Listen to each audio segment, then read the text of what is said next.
Hey, welcome to PR Learning Lab. My name is Simran Naudyal and today in this video we are going to continue learning about the tools available in the Adobe Illustrator. Before I start, I kindly request you to please subscribe to our channel and hit the bell icon to get notifications. In the previous tutorial, you have learned about the tools available. If you haven't watched the previous tutorial yet, you will find the link in the description below. So, let's start. Now, the next tool you are going to learn is the Perspective Grid tool and the Perspective Selection tool also.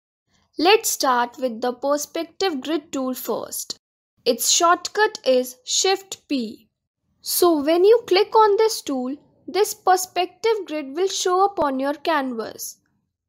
Now, if you want to turn this off, you can just hit Shift Ctrl I on your keyboard to toggle that on and off.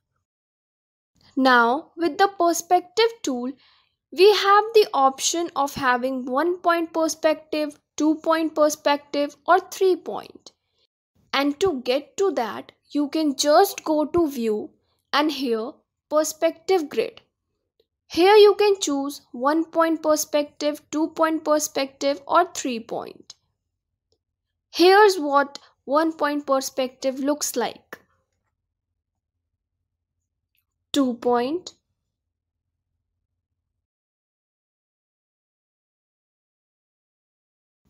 And 3-point. I'm going to go ahead and put it back on the 2-point perspective. Make sure that you are clicked on your perspective grid tool. And you will be able to see all of these little handles that you can pull around. Now, this one is going to change the perspective. For the bottom, you can change the perspective with this lower one. You can change your perspective plane by clicking this white one down here. To make the side of your grid a little shorter or longer, you can pull on this diamond.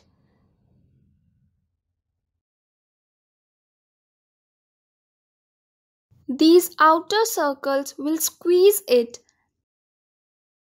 and then these two little dots down here, you can actually separate the two sides if you are wanting to make a fence or something like that.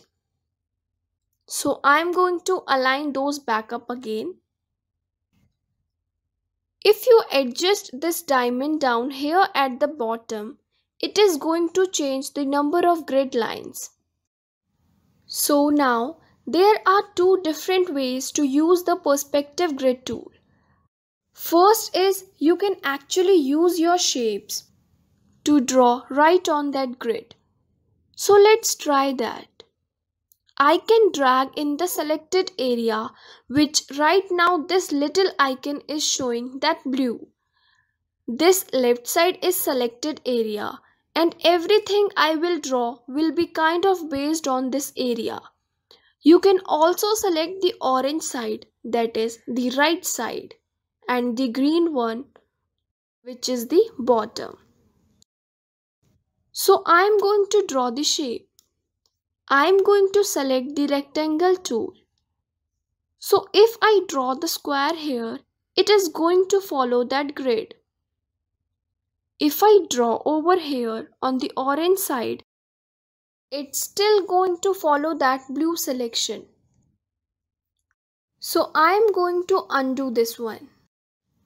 I will click on this, will give it a fill color like this.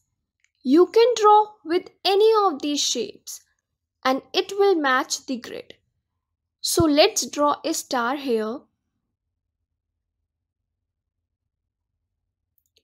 You can see that it follows the grid.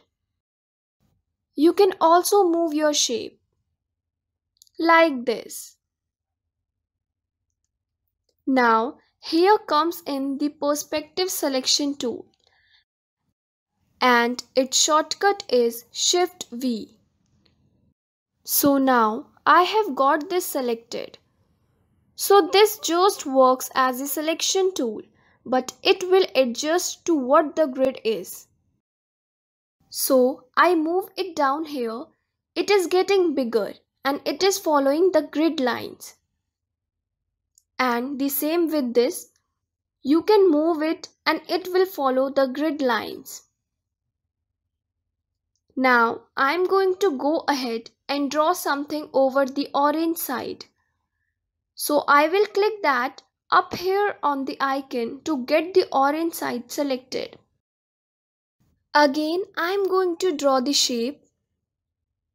I am going to draw a circle. I will change its fill color. Now again, if I move the shape, it will follow the grid line. It is getting bigger and smaller because the perspective selection tool is selected. You can make different types of buildings using the perspective tool.